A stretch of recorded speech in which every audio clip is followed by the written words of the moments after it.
Buckle up for another episode of Ghostfacers, a supernatural rewatch podcast. My name is Richard, and sitting shotgun as always is my brother in podcasting, Reed. Hey. In this episode, we've got, take a guess, bugs. We've got maybe some misappropriation of First Nations culture. We've got more bugs. We've got weird kids. We've got a lot of, we got a whole bunch of this, of like bad, like LGBT jokes, underlying stuff. You know what you're getting with this episode. Is there anything I'm missing here, Reed? You forgot how fast time flies. That's right. Yeah, I forgot. Also, time doesn't exist like it does in the normal world, so get used to that. All right, let's get into it.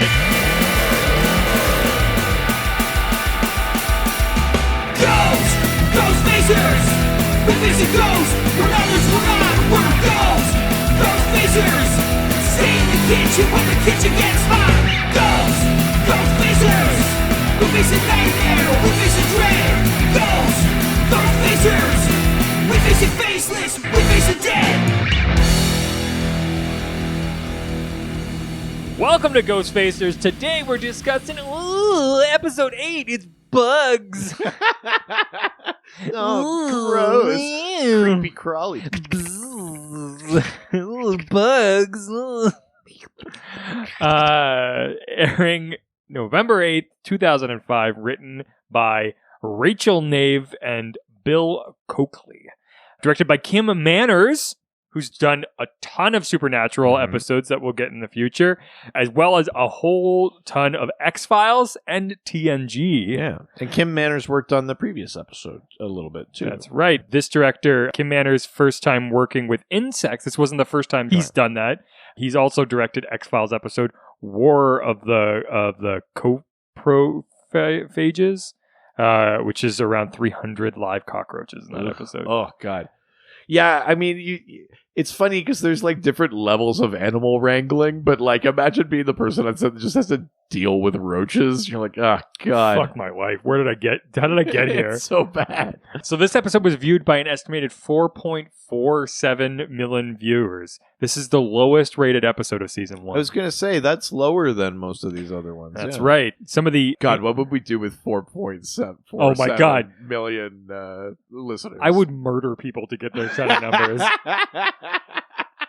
I think shows... Any show we nowadays, know which episode's going to be played at the trial. Look, it was worth taking it now that you can take the podcast on with the 4 million viewers we have. Yeah, because then they'll also play the podcast on the true crime series about your murder hell yeah. spree. Oh my god. Everyone's going to make so much money off my death. Got the reach. Yes, so good. So many impressions. So some of the international titles for this episode. Okay. In Finnish, it was Lethal Bugs. Okay.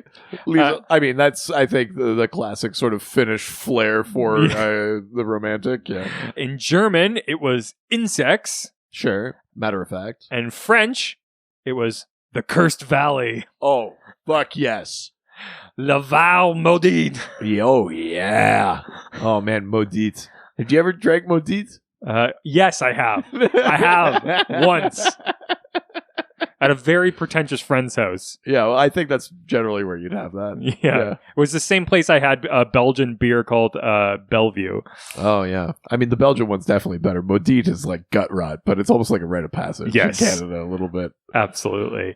So, TV Guide described this episode as Sam and Dean investigate a town that's plagued by killer insects and discover that the area's new housing development is being built on sacred Native American land. This is the whole Native American like folklore thing is definitely a big one that they'll probably have to talk about. And not our first foray into it in this season. Even we had the Wendigo. The Wendigo. That's right. Wendigo. Right? That's right. And it's not the last time that we'll hit it either. Even in very recent seasons, sort of revisited that stuff. It does seem. Are you already making notes for the new season? I'm making so many notes. I got notes everywhere. I got the best notes. I have so many notes. Nobody makes more notes than me. God, I hope by the time that this episode comes out, we're like a week away from getting them out of there. Oh, that would be great. Yeah, that'd be nice. Hell yeah. Featured music from this episode Rock of Ages by Def Leppard. Yeah. So good. Medusa by Bob Reynolds. No One Like You by the Scorpions. No one like you. So good. I do love those fucking Scorpions. I shouldn't, but they're so good. It's so funny. It's just like, I remember when my wife's a big fan of them, and she was like, you know, they're actually not like originally like English speaking. I'm like, really? What was the like big surprise there? No one like you. Like it's so. They're so clearly. I don't know that I've ever actually heard it in their really. singing Oh, once you voices. know it, it's like, oh, it's so. I mean, obvious. their songs certainly aren't lyrically challenging, so there's a case to be made there. Absolutely. Another song is "I Got More Bills Than I Got Pay" by Sonny Ellis, Okay. and "Pokin' That Butt" by Extreme Music. Yeah, one of these things is not like the other. Poking the butt. It's THA. It's poke in the butt. Poking the butt. Yeah. Yeah. By Extreme Music. Yeah, it's so extreme. What's more extreme than poking the butt? Not even butt? Yeah. Not even, much other words you could have used. What an insane combination of words. So, I'm curious if we've learned about, is this native burial grounds? Are we going bugs? But let's find out, because before getting into the thoughts about today's episode, let's open up Dad's journal and learn some of the real world lore about today's episode. That's right. Let's see what the lore says about Indian burial grounds. Oh, I didn't know which way we were going. Cool. Yeah, I mean, There's not that much stuff about cursed bugs? well, there's lots of stuff about bugs. Okay. But this one felt like it's again, we talked about it last episode. Yeah. I mean, in general, there's a lot of like American folklore happening right now. You know, Bloody Mary, Yeah. The Hook, Totally. even like the woman in white is more worldwide, but like we're getting a lot of the Wendigo. That's North American, right? We're getting a lot of like American based folklore so far in this first season. So I wanted to talk about Indian burial grounds because that is like the epitome of like American urban legend thing, Yeah. right? Is so there has been a fascination with indigenous burial this idea of indigenous burial grounds. Yeah. Goes back to the colonial era and all this kind of stuff. There's a French, or no, he wasn't French, but a poet named Philip Freneau wrote a poem in 1787 called The Indian Burying Ground, in which he describes the spirits of the dead like feasting and celebrating and basically not being fully at rest. Yeah. It's not necessarily scary, but it's like one of the earliest instances of discussing like spirits Yeah. of First Nations people not at rest. Not being like stoked. Yeah. Yeah. So, I mean, number of things that riff on this idea. Amityville Horror, Pet Cemetery, The Yeah. Shining, even old like Donald Sometimes Duck dead and is better. even old Donald Duck and Hulk comics have like Indian burial ground Really? like things where it's Wow. like, oh, something happened because of the Indian burial ground. And it's always the same idea, which is the general idea is that these like Western colonial settlements disrupt or desecrate the final resting place and of these people and release vengeful or malevolent spirits. That is general graveyard lore in general. Yeah. But there's this like real fascination with the idea. I think it's because it has this colonial level to it. There's this fascination with the idea of like this civilization came in. Not only did they wipe out the culture, they also desecrated where they were buried. Yeah. Right? There's this, I think it's this like colonial guilt thing that has made this such like a popular urban legend. Maybe some vengeful spirits will go after Trump for just recently blowing up the burial ground with the border wall. Oh yeah. Yeah, that would be good. Yeah. It does seem to be attached to a little bit as well to like the sort of the notion of First Nation peoples having a deeper connection to the earth, the spirit realm, all that kind of stuff. It is often used, like we talk about, you know, your horror reflects the fears of your society. So it's, you know, it explores notions of colonization, that deep fear of like retribution for what was visited upon the First Nations peoples. So the craziest part of this though is how generic the trope is. Like it's basically just like, oh yeah, there's Native people buried here, and that's about where it ends. many First Nations didn't actually have dedicated burial grounds. In some Arctic and subpolar societies, they may even have just left the dead on the ice if it was safer or too difficult to bury, or things like permafrost and stuff like that. Even the idea of disrupting the dead isn't like specifically First Nations, right? That's a belief that you can find it in like Thai culture. You can find it in old Jewish culture. They talk about like restless spirits and like desecration of the dead and stuff like that. And in the specific Amityville horror example, the Amityville horror talks about the Shinnecock peoples. And apparently those peoples, did not have a particular burial ground, or as the Amityville references, like a sanitarium that like where the First Nations people would have dealt with their mentally ill. But that's all basically fabricated. And also, the Shinnecock didn't likely occupy the same side of Long Island. Like, it's just wrong. Everything about it's wrong. So really what this is more than anything is taking that general graveyard lore about like spirits at rest and disrupting them. That stuff that is permeated in lots of cultures around the world, and then applying a very, very specific, I think very knowing sort of fear for colonizers, right? This is our fear of everything that we did or how we got here coming back to give us our just desserts. And rightfully so. But I that's really, from what I've read, that's what the Indian burial ground urban legend is just like colonial guilt. Because everything else about it is super generic. It's not based on... Is that like old-timey white privilege? It's not... Well, yeah, it's not based on a particular story. It's not like there was one instance in Boston where... There's nothing like that. It's just there. So it's basically just appropriating a generic myth and then making it about this thing that we secretly fear. Right? Like... Wow, that's really interesting. That's really cool. Do you like Pet Sematary? And I do actually like Pet Sematary. Pet Sematary 2 is my jam. Listen, like, you don't need the First Nations angle on it. No. But like the idea of like a movie, like a disrupted graveyard, or like we built this house over top of the old asylum, like that shit. I love that shit. Is that Poltergeist too? Yeah. Poltergeist is wrongly cited as involving a Indian burial ground, but I'm pretty sure it doesn't. Oh. I'm pretty sure that's not in that movie. Because I thought it was. I thought it was too, but then I was reading some stuff that was like, people keep saying it was, but it wasn't. Which is, I think, almost like the false quote from the end of Casablanca, where it's like, people think that in Casablanca they say like, play it again, Sam. Yeah. Those words are never spoken. Really? Yeah. Weird. Like that quote doesn't exist. That's the Berenstein Bears thing? Yeah, kind of. It's like, I just think it's just one of those, like, it's just a false memory people have. Or that's Mandela effect or whatever? Yeah. Weird. Right? Where there was no Bobby's World? The Howie Mandela effect. I think my favorite Nobel Peace Prize winner was Howie Mandela. When he put that latex glove over his face to stop war. Yeah, that one. So, before we get into the episode, a few just one behind the scenes fact. This episode is considered widely as one of the least favorite episodes among fans.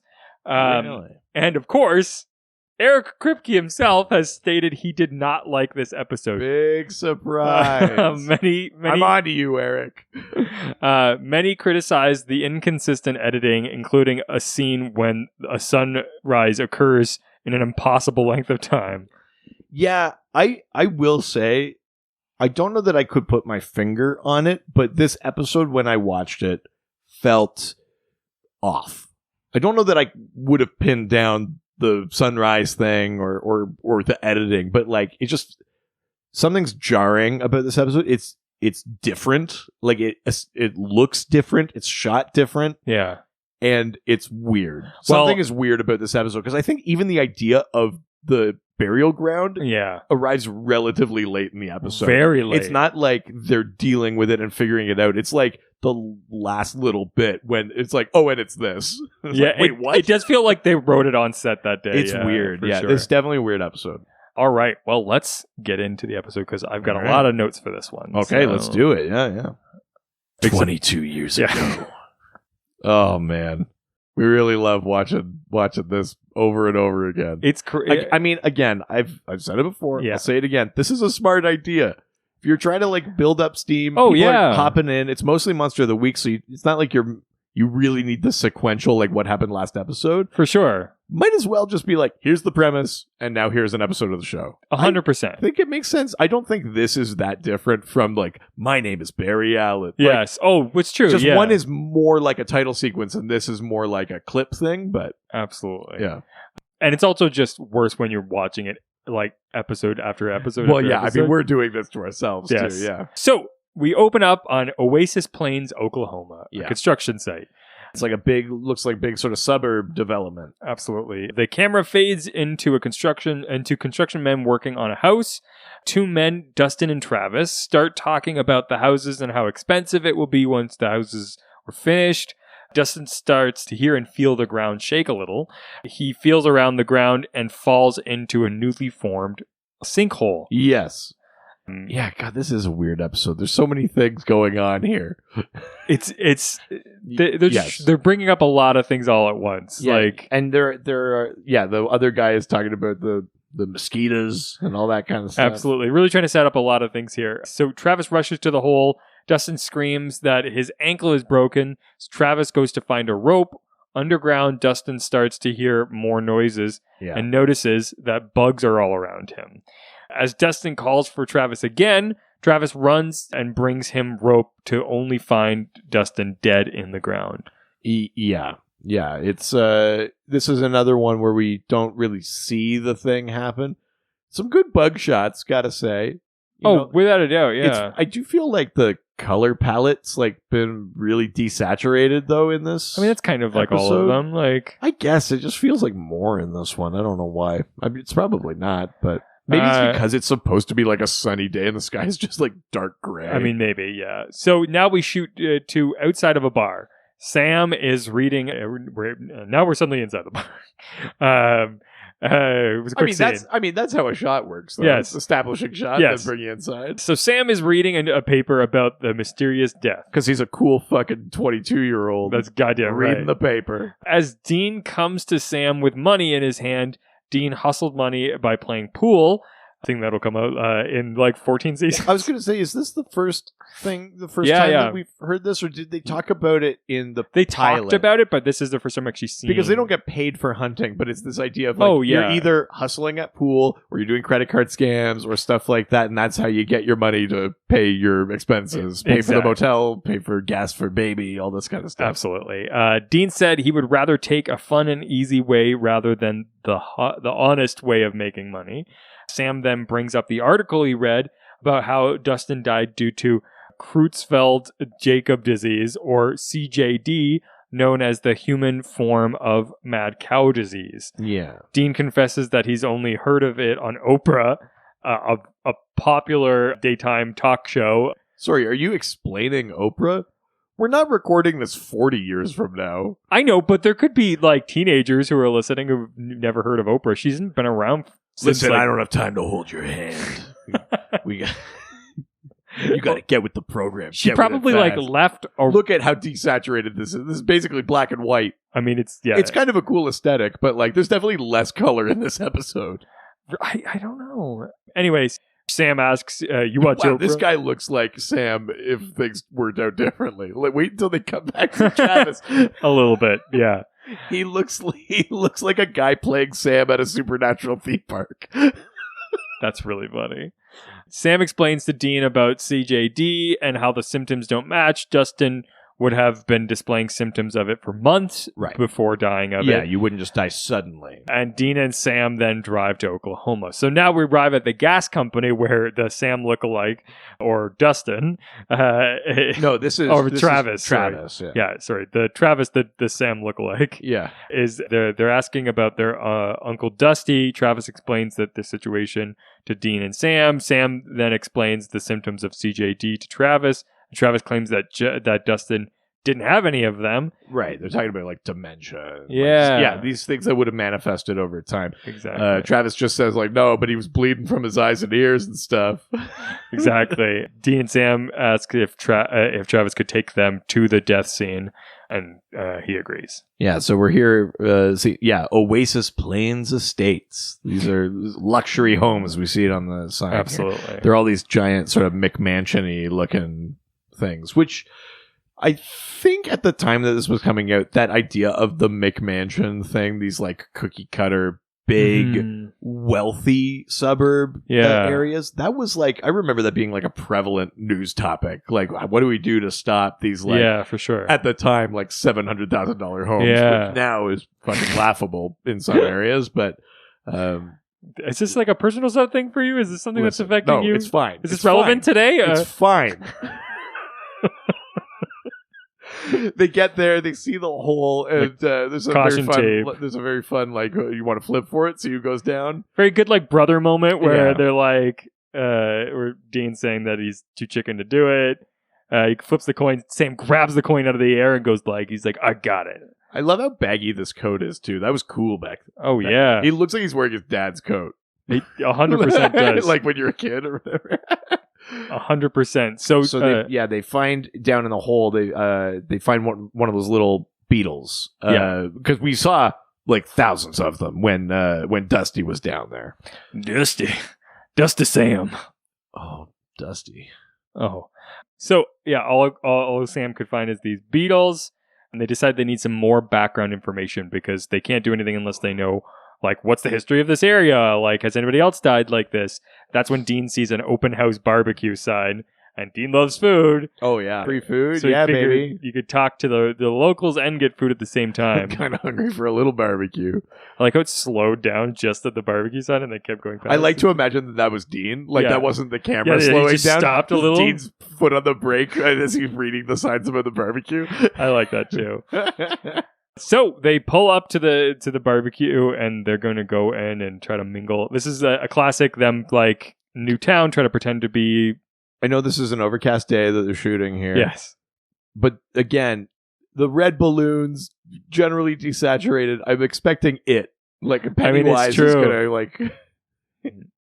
Are they? Because even the grass isn't green. It's wild. This is like an Instagram filter. I feel like this is legitimately worse than other episodes. Like they purposely weird though. Why would they change? I mean, maybe that was an aesthetic choice. Maybe they want it to feel like they're disrupting nature, or like I guess there could be an artistic choice behind it, but it's just weird. I find it jarring. So we talk to Larry Pike. He introduces himself before they get inside, and he assures them that this house is open to any race, religion, color, or sexual orientation. Yeah, which is a thing you say when you're not cool with it. This ends up being the first reference to the brothers being in a gay relationship. I'll take this as a hashtag shipmates.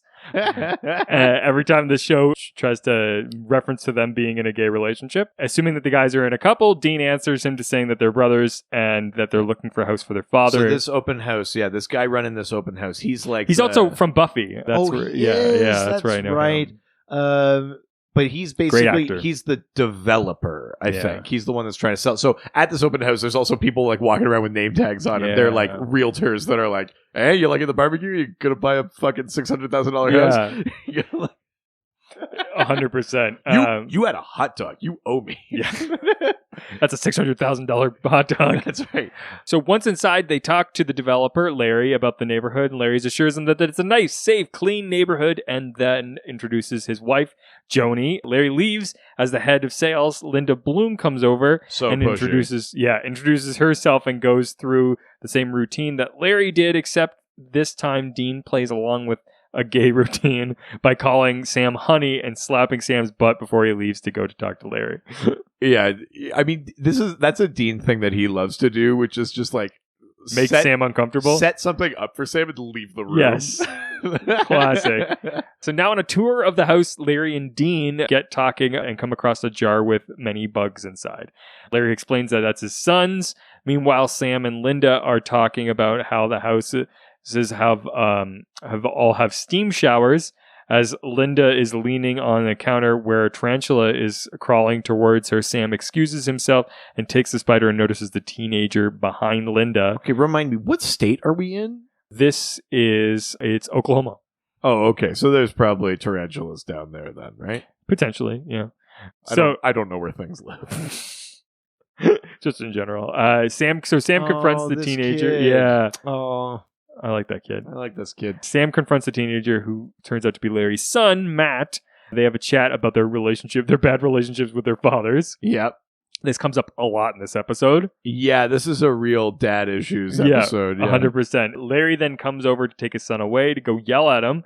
Sam, yeah, good dad. Sam and Dean watching from afar have a discussion about their father. Dean says that he doesn't remember, but Sam does because he used to always get yelled at, and that Dean was the good son. Yes. Dean tried to it's because he dropped Macaulay Culkin from the cliffside. Now I'm making references that kids won't get. Dean tried to defend their father by saying that Sam was sometimes out of line. What? Sorry, I did the thing where I had to look up who the actor was. Yeah. I was like, I've seen him in something else. Something else I've seen him in is later in this show where he plays a different character. 100%. Yeah. We'll have to wait till it comes up. Yeah, my God. Sam defended his case by sarcastically saying that it was the wrong choice to play soccer over learning to bow hunt. Yeah. Where Dean's just like, why wouldn't you do that? I Bow know, hunt's important. Dean just so blindly is like, yeah, every kid plays with fucking bows and arrows and guns. And Yeah. shit. This is like a reprise of that. Like, Dad gave me a 45. Exactly. Changing the subject, Dean says that he found out about a year ago that another man died by a severe bee sting reaction. They make the connection that each death both included bugs.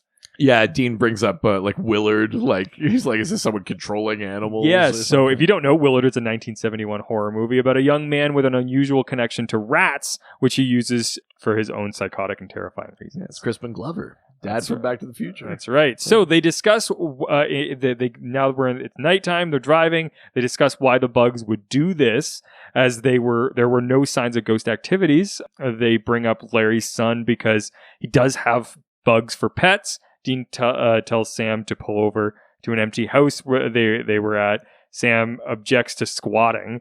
Dean states that he wants to try the steam shower, and Sam gives in. This is the first time the brothers have ever squatted in a house. Yeah, it's true. They usually pull up legitimately to a motel, which is funny because this episode starts with Dean legitimately getting money. Yes. We're kind of legitimately. Yeah, he's not, strictly speaking, stealing it, but he's like, no, we're going to squat in one of these nice new houses here. Yeah, I love that.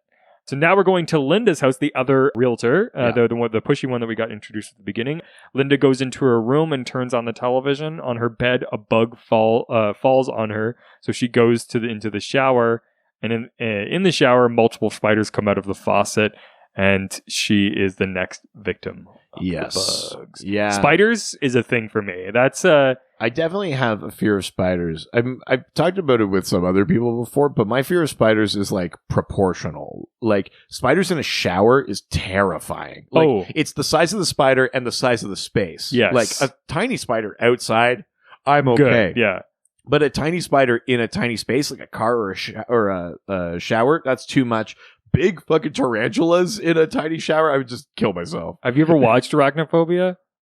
Oh, probably. Because that's probably one of the scary. That's the one that ruined spiders for me for the rest of my life. Yeah, I mean, listen, I know the spiders are important, but like, get them the fuck away from me. Yes.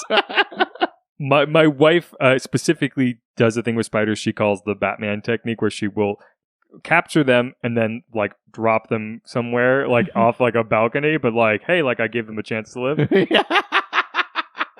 So next morning, Sam tells Dean to get out of the steam shower, which he finds awesome, and explains to Dean about the murder that happened the previous night. Yeah. So we go to Linda's house. The police and the paramedics are surrounding the house. Sam and Dean find that Larry there and pull over to question Larry, who tells Sam and Dean that Linda passed away last night, which is such a weird way to say someone had a big accident or something. Usually when I think pass away, I mean they like died in their sleep. Well, but I mean, you're right. But like, him using that is meant to be weird sounding, like incongruous. Because like, she didn't because he wants them to buy a house. She didn't there. just pass away. Yeah, A, he's trying to sell a house still. B, he knows that there's something happening, and he's trying to salvage this crazy investment of his. Yeah, and although they don't know what actually killed her. Yeah. Once the police leave, Sam and Dean sneak into the house and go for the bathrooms, in which they will see the spiders in the bathroom. Ugh. Ugh. I know. It's a hard one for me. It's also, I mean, not with tarantulas, but I have lived in apartments where like spiders were just constantly in the shower. And in the Really? I do. Like when we first moved into this house, because they're warm and stuff like there's a way in usually, and there's some like moisture in there, which sometimes I know it's not good. It's too much. So now because they found the spiders, they're going to go question Matt. Yeah, because he's the creepy kid that they know with insects, and they see him get off the bus and just walk into the woods, and they're like, well, that's not normal. It's not even the direction of his house.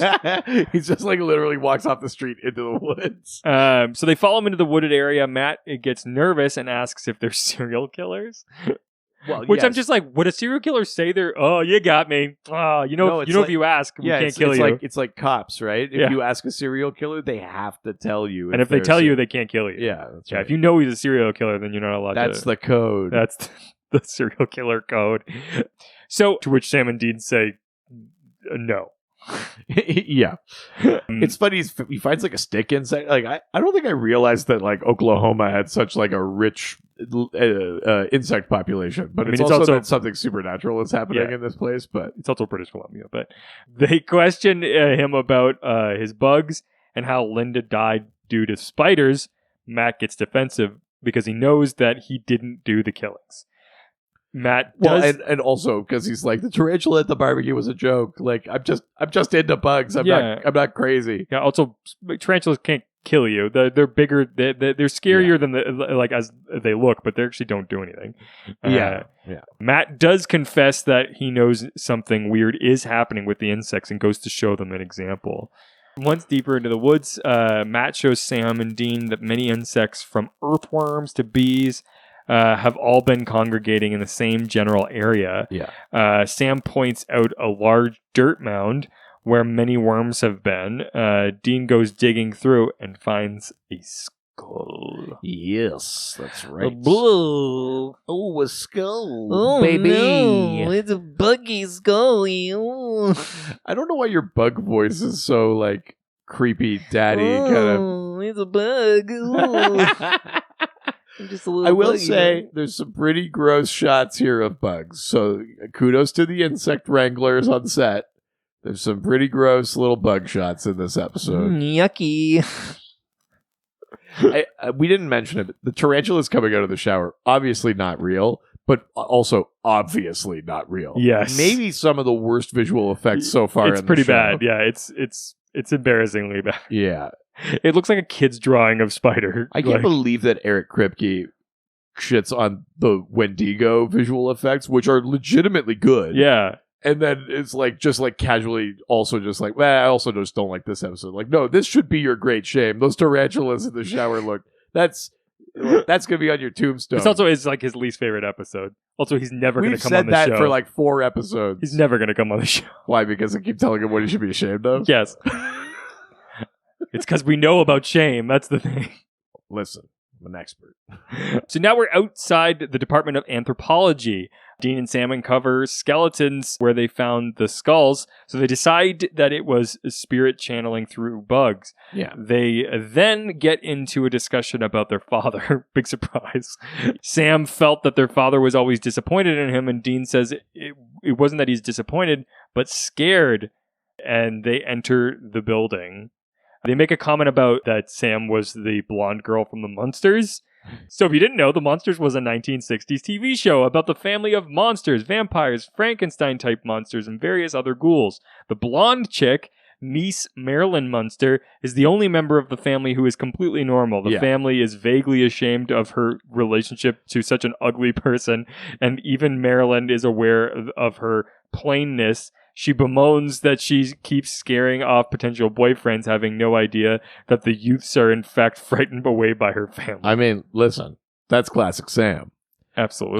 But yeah, they're having another one of these talks, and it's like, oh yeah, what's he saying here? Yeah. oh yeah, he's like, when we do find Dad, I don't think he's even going to want to see me. And Dean is such like he wants to see it. It's fine. Let's move on. And Sam is like, can we just please just talk about this? We do find out that Sam was kicked out of the house for it after his dad discovered that he had a full scholarship to university. Yeah, which is interesting. Yeah, Dean thinks that their dad was just worried about Sam being on his own and wanted to keep him safe. And Sam so he kicked him out of the house. That's how you keep him safe. And not on his own. Reverse psychology. Yeah, that's how it works. So now we go inside the Department of Anthropology, also known as the chemistry building at the UBC. Oh, is it? Yeah. So they talk to a professor by lying and saying that they were part of his class. The professor states that the skeletons were about the time of the Native Americans. Sam questions and asks if there were any tribes within the vicinity. Professor says something about the Yuki tribe about 60 miles from where they are. Yeah, but I think he's talking about the fact that when the colonization was happening, there were lots of relocations. Yes. So that might not have been necessarily ancestral territory, but it's where they ended up. Yeah. Like on a reservation or something like that. The professor basically tells them, like, why don't you go out to the current reservation and ask some questions? Someone there might know the oral history of this like land and the people and stuff like that better than I do. Go talk to them. So they do. They drive out to investigate a little bit, to try and find out, like, who could this skull belong to? Who could these bones belong to? Absolutely. And they go to the first murder scene. Yes. So a Native American is playing a game of solitaire as Sam and Dean go inside to talk to him. This guy rules. The man could tell Dean was a liar and Sam wasn't. I love this so much. Yeah. Instantly, it's just like Dean gives him one of his like typical, we're a blankety blank from blank and blank. Yeah. Yeah. He says, we're students from the university. And he goes, no, you're not. You're lying. And he's like, the truth is. And he's like, you know who starts a sentence with the truth is? Liars. Yeah, I mean, this guy's got no time for Dean, which I kind of love, actually. It's awesome. And then Sam's just like, look, this is what we're looking for. And he's like, I like this guy. He just asked me what he wants. Yeah, so they start asking about the housing development. And the man, he's not a liar. The man confesses in knowing about the area of the construction site. They tell him about the Native American bones they found. So the man tells them a story that has been passed down for generations. He tells the story of a tribe about how nature would protect the valley on the sixth night. The nature he was talking about was the bugs. Yeah. They then realized that it was the sixth, that it's currently the sixth night, so that they have to get Matt and his family out of there. Yeah, basically there's this... Yeah, it's the site of this, like, horrific massacre. Yeah, absolutely. And now, because the development has stirred up the bones, it's like it's reenacting, right? This protection thing. Like, it would have been dormant for a long time, and now it's coming back. Absolutely.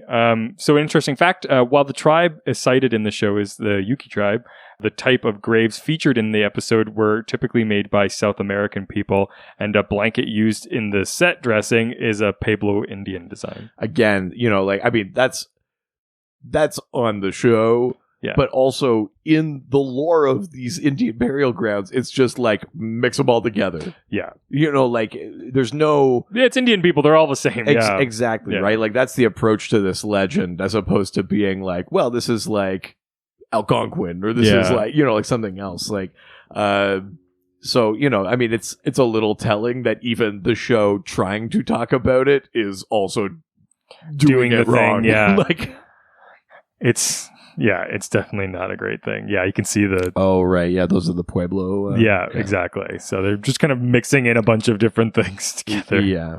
I mean, yeah. Can you imagine being like a First Nation and showing up on set that day and being just like, fucking whatever? I mean, they're probably unfortunately used to it, but it must be frustrating. Absolutely. Yeah. So now we flash to Matt's house. Matt is outside looking at bugs, obviously because he's a cool kid. Nerd! Ooh, looking at bugs. I like him. He's a good kid. and he comes across multiple bugs coming out from the ground. Yes. Ooh. Because this is the sixth night? Yes. Or we're not quite there yet. This is the sixth This is night. the sixth night. I Yeah, think this is a good little shot, actually. Oof. All these bugs coming out of the ground. They sort of like that sort of thing where they start flowing out like. Ugh. So not good. Okay, so now driving on the phone with Larry, Dean tries to impersonate Travis to get Larry out of the house to no avail, as Larry knows Travis. And then so Sam calls Matt, and Matt tells about the situation and how he has to get his family out of there. Dean takes the phone away from Sam and tells Matt to lie in order to get them out of there. Yeah. Yeah, because because again, this is another thing of Dean not lying well. He's like, this is Travis, and he's like, I fucking It's not. know who Travis is. Like, this is a bad day for Dean deception, I would Yeah. say. yeah, he's not like This line's episode, not going well. This episode is not great for that. So then Sam takes over, calls Matt, calls the kid, and says, "You need to find a way to get your folks out of your house." Yeah, tell your parents about the bugs, and because we already tried to lie to your dad and it didn't work. yeah, and Dean's going, no, you should lie to your dad. That's the key. This is also a little bit the start of this argument of, I mean, they don't have the argument in this episode, but it's the start of that thing of like, do we only lie, or do at some point we have to tell people what's going on? Absolutely. And it's that like, well, like they won't believe us, but it's like, well, you still have to tell them. Sam is definitely always more on the we have to tell them side, and Dean is always more on the let's tell them we're feds side of it. Absolutely. So now we're at Matt's house. Matt was unable to get his family out of the house because he told the truth and his father didn't believe him. Yep. After arguing, they see the whole swarm of bugs coming, and it's too late to get to the car, so they all have to run into the house. Yeah. This is where this episode falls apart a little bit for me. The idea of the big bug swarm coming is really cool. Like, it's a cool look. You know, it's nice and dark. It's easy to do the effect. I think it's got a good look. It's almost plague-like. But then once they're in the house and then they're trying to like seal the house, and then sometimes the bugs get in and stuff like that, there's a inconsistent logic to how these bugs work, I think, which is like, poor what's-his-fuck in the hole died like instantly from like minimal bug exposure. This is like a fucking swarm, and they do pretty well without being nearly as careful about exposure. Well, I got a lot to say here. Okay. So, first of all, attempting to call for help, they find all the phone lines are dead, and so is the power. So they start sealing off all the openings in the house. Dean then goes to find something to fend off the bugs.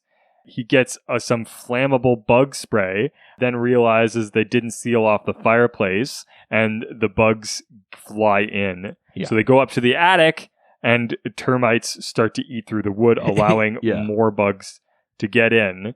Which is a cool little thing, but again, it's this like a handful of bugs ended dusty. Well, exactly, right? So the flamethrower thing is a specific reference to, it's a combination of like a can of some sort of pressurized accelerant and a lighter, which is reminiscent of the 1990s Arachnophobia, where Jeff Daniels' character faces off against the Queen Spider in his basement with a nail gun and an improvised flamethrower. Yeah, I mean, look at all of these bugs fly in and swarm around them and stuff like that. I mean, Dean is burning some, but not that many. And like, I feel like for the danger level presented by the bugs so far in this episode, them surviving being in among that swarm as long as they did is like, it's a little bit it's too convenient. Like, it almost feels like they should have been out of that room, and like, because they knew they were coming down the fireplace, and then you see them come, like, the blocking of these action bits just seems like a little inconsistent. So this is the world's longest sunrise that they're going to start talking about. This whole thing is the sunrise, which like somehow they're in there forever. But I got a lot to say here. So Okay. Approximately 60,000 bees were used in the attic scene. Unfortunately, they were all unseen by the camera, so CGIs were So they had to CG it anyway. Yes, but the director is cited in saying this. They bring 60,000 bees, or however many, and I was like, oh God, I can't wait to see the dailies. but you watch the dailies and you can't tell that there's one bee in the room.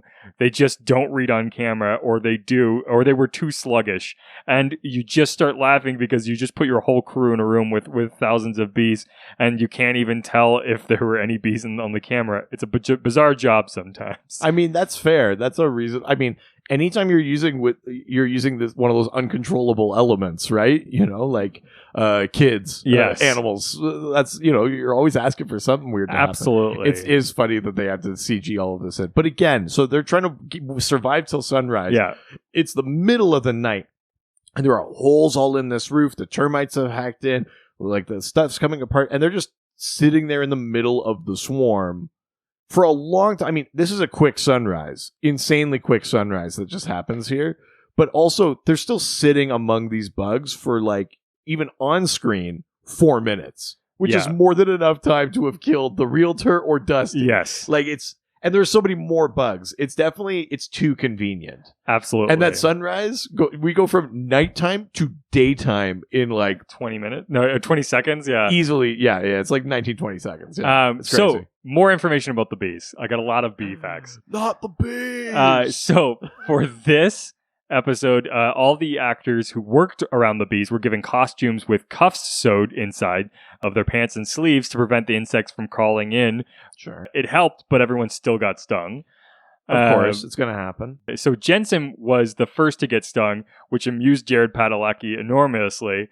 Ackles then got his revenge shortly after Padalecki sat down on a bee and was stung in his butt. Okay, I don't want you to unpause it, but do you think you could see bug bites there? Oh, maybe, yeah. On Jensen? Oh, yeah, definitely. There, and there. Yeah. I feel like, just where we've paused this here, you could actually see it. Without a doubt. The scene also spawned the famous Jensen bee story, in which he's cited in saying, and I'll give it to Kim. Kim says, you know what? If you guys don't have bee suits on, then I'm not going to either. And went in there in shorts and a t-shirt and a monitor and sat down on a box and directed from inside the room with bees crawling all over our faces. It's that kind of relationship with Kim. I mean, that's a nice show of solidarity. Oh, I mean, you know, as a director, if you're asking people to do these sort of insane things, it's sort of nice to, even if it's not necessary, it's nice to show that you're willing to do it too. Exactly. Yeah. Final bee keep morale up, I imagine. Final bee fact: many of the final scenes appeared to have been inspired by the Alfred Hitchcock's 1963 classic *The Birds*. Yes, certainly. The way they're swarming and stuff like that, and the way they move, definitely. Such as the birds swarming against the night sky, the bugs penetrating through the closed windows and doors and rip through the back of the roof, in which the Winchesters see the sky following morning. Yeah. So then the bees just leave because night and day happened in a matter of seconds. Yeah. Everyone manages to survive long enough to see the sun come up and the bugs disappear. Yeah. You know what? I had forgotten, but this did bug me. The bug. This did bother me the first time that I saw it. I was like, wait a minute. It's just nighttime now. Yeah. No. Because I think I was expecting it to feel more like a bomb shelter scene where they're in there, you just hear the things outside, and then it's just a scary thing, and then it's daytime, and they made it. But instead, they tried to make it this sort of action-y thing, like, we'll fight the bees. But it just doesn't work. And then they were like, oh, this doesn't work. It's like, we need morning. Like, 100%. I think they realized it didn't work. It's so awkward. 100%. So the next day, Larry moves out of the house and production for the other houses end due to the bones Sam and Dean found. Larry isn't too sad because he realizes that he didn't lose his family, and Sam confronts Matt one final time as Matt throws away his bug collection. He's just like, "What you got?" He's like, "Yeah, for some reason these just aren't fun anymore." And he goes, "Yeah, fair. That makes sense." Yeah. Oh, was it because of the traumatic experience you just had?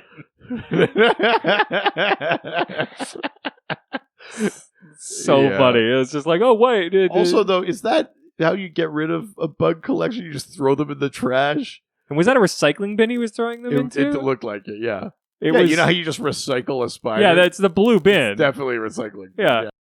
Well, why don't we start the review for today's episode Reed, we have not recorded this far beyond the date that we initially recorded this. There was no technical difficulties, and we're not just bombing in for this through a remote source of recording. I'm definitely not in Ontario, and everything's going to be going really well, so you can start your review now. Yeah, I mean, that's a weird way to lead in because, of course, we're recording this at the same time as the rest of the episode. Why would we ever do it differently? Okay. My review of Bugs. Jeez Louise. God, where do I even start? I mean, we've talked about so many of the things that I think detract from this episode. From the sort of like messy, sloppy editing to like those weird moments where it's like, wasn't it supposed to be night for like 10 hours and then it was just all of a sudden morning again? That stuff to the sort of like throwaway inclusion of like something that was supposed to be sort of First Nations adjacent. A lot of this episode feels unfinished or rushed or not fully thought out. And I don't know if it's because it was like weirdly shuffled in the episode schedule or for production or anything like that. But I find this to be a really subpar episode. It's definitely the first episode of the series. I mean, Skin was one where I was like, that wasn't quite as good as I wanted it to be. But this is one where I was like, yikes. This is like not a great episode. I'm going to give this, let's see, I'm going to give this 2 Indian burial grounds, I think. Okay, all right, that's terrible, but that's okay. I'm surprised that that's what you gave it for a review, because I mean, for me, like every time I rewatched this episode, it gets a little bit worse and I notice a little bit more. But especially after doing all of the research that I did for this episode, I even further hate what it's done and a lot of the really bad stuff about it, including one, obviously all the really bad cuts between things. The First Nations inclusion is obviously poorly done. The composted bugs was probably not a great, the recycled bugs. Probably not a great idea, I think. But at the end of the day, I think the things that make this so bad is that they turn the guys into cowards. They sort of end up cowering in an attic at the top, and they just sort of live through it, which is sort of not what I think makes a good supernatural episode. I think they never get to really overcome anything. They never really help anybody really overcome anything, except for that they just go at the end, they go, well, sure not to upset First Nations, I guess, anymore, or bugs, and everybody just sort of walks away in their separate directions. That one guy loses his entire business. The kid sort of doesn't like bugs anymore, which I don't think should have been the point. But for me, this episode, it just sort of stands as all of the things that you don't want it to be, including like the reusing of the boys complaining about their parents, but like not in a way that I find is any constructive. It's just like all the stuff that sort of doesn't make Supernatural good seems to be in this episode, and it's full of incredible actors. You get that guy from Buffy, you get that kid who ends up coming back later, I think as I can't remember who he is, but he comes back as Samandriel. That's right. Yes. For the people who have watched this, for the people who don't, it's just a weird name. Don't worry about it. But I think that for me, when I think about the worst episodes of this show, I mean, this is the one that comes up so often. And I don't know if I necessarily think it's the worst, but it's definitely the worst this season. So keeping that in mind, it's got to be one box of recycled bugs. Okay, yeah, that's a better one. Let's just change mine to 2 boxes of recycled bugs. Okay, fair. That's good.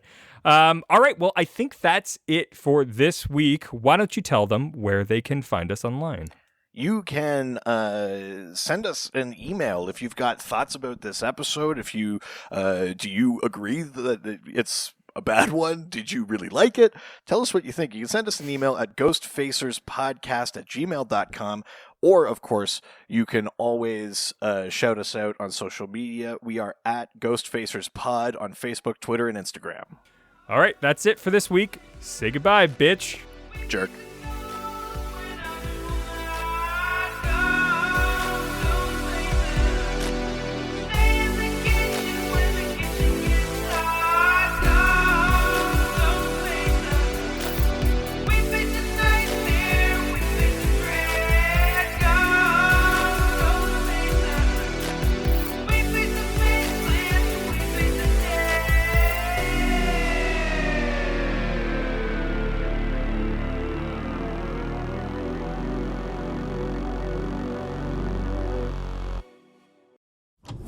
This was a Brain Freeze podcast.